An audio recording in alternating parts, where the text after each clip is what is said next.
जालन्यामधील अंतरवाली सराटी या गावामध्ये मनोज जरांगे पाटील यांचं मराठा आरक्षणासाठी आंदोलन सुरू आहे। जरांगे पाटील यांच्याशी सरकारच्या शिष्टमंडळाने तब्बल पाऊण तास चर्चा केली। यावेळी त्यांच्या मनधरणीचा प्रयत्नही मंत्र्यांनी केला।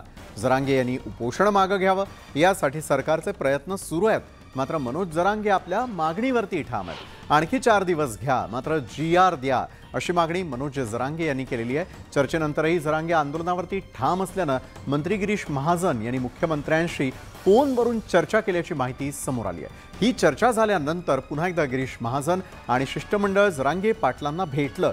उद्या पुन्हा एकदा चर्चेसाठी येणार असल्याचं सांगून शिष्टमंडळ मुंबईच्या दिशेने रवाना झालं। मात्र चर्चेच्या दुसऱ्या फेरीनंतर बोलताना आपल्याला आरक्षण मिळणारच आहे असा दावा जरांगे पाटील यांनी केला। त्यामुळे आता उद्या सरकार काय निर्णय घेणार याकडे सर्वांच्या नजरा लागलेल्या आहेत।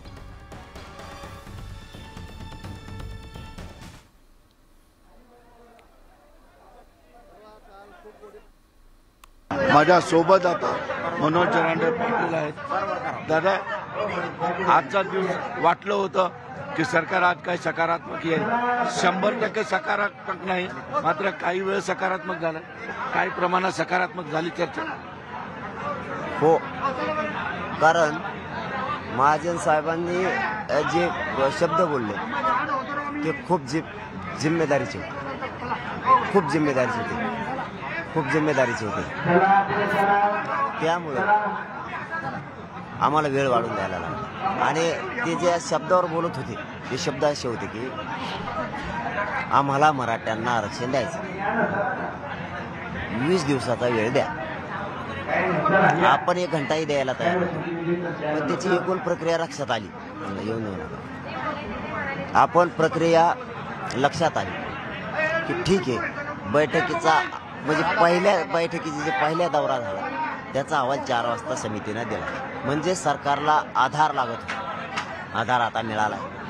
समितीचा अहवाल सरकारला भेटलेला आहे पहिल्या दौऱ्याचा। पहिली बैठक जी समितीची दिलेल्या मुदतीत ज्या बैठका ठरवून दिलेल्या असतात आणि त्या समितीचा अहवाल सरकार वेळ मागत होतं। हा, पण त्यातला तर दिलाय, आता त्यांनीच कबूल केले, त्यामुळे आधार मिळाला। मग त्यांचं असं मत आहे की आम्ही कुठल्याही परिस्थितीत आरक्षण देतो, तोडगा काढतो, आम्हाला सकारात्मक निर्णय घ्यायचा आहे म्हणून तुम्ही 4 दिवसाचा वेळ दिला। आम्हाला उपस्थित तर चालूच आहे, फक्त वेळच दिला। सुधीर जाधवसह सिद्धार्थ गोदाम, न्यूज 18 लोकमत, अंतरवाली सराटी। फक्त थोडा वेळेचा अवधी आहे। मला वाटतं आपल्याला कॉन्क्रीट काम करायचं आहे 100%, म्हणून मला असं वाटतं की 3 महिने मुदत दिली होती। खरं आहे, अशा कामामध्ये महिने लागतात, काही कामामध्ये वर्षानुवर्ष। मी अण्णा हजारे साहेबांचं तुम्हाला उदाहरण सांगितलं की 20-20 वर्ष लढले, तेव्हा पत्रामध्ये माहिती अधिकार पडला, आणि म्हणून मला असं वाटतं की आपल्याला तेवढा वेळ द्यायचा नाहीये। 1 महिना सांगितलाय, 15-20 दिवसामध्ये सुद्धा हे काम पूर्ण होईल अशी विनंती करायला आम्ही सगळेजण या ठिकाणी मुख्यमंत्री महोदय, माननीय उपमुख्यमंत्र्यांनी आम्हाला